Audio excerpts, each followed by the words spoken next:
Kana kama Dr. Mborali Kame ndiye waziri wa education na vocational training colleges katika gatuzi letu hili la Mombasa County.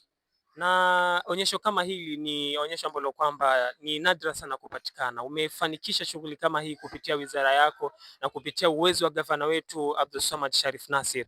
Je, ili onyesho kama hili tutarajie mazuri zaidi ama ndio huenda likawa la mwisho? Naweza nikasema kwanza kwa kupitia uongozi wake His Excellency Governor Abdulswamad Sharif Nassir tu ni mwanzo mpya wa sanaa kama hii, na tutakuwa na sanaa kama hizi at any given time. Kwa mwaka labda zifanywe mara 2 mara 3. Nimeona directors wetu ujuzi ambao kwamba wako nao katika kucontrol vitu kama hivi, wameonyesha mfano mzuri katika department ya education na hasa katika gatuzi letu hili la Mombasa, na najua county zingine zaweza kuiga mfano Mombasa County. Mimi ninajua wewe umeitwa kwa jina lingine leo, umeitwa Rashid Abdullah na ule mwanamke ambaye kwamba mwingine alikuja akaitwa Lulu Hassan.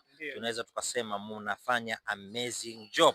Inshallah one day nitakuona pia wewe kwenye runinga Citizen unapeperusha habari kama hizi. Nasema asanteni na Mungu awabariki. Nami nasema shukran sana na Mungu pia awabariki na mbariki gavana wetu. Mpe salamu, mwambie nitampitia. Zimefika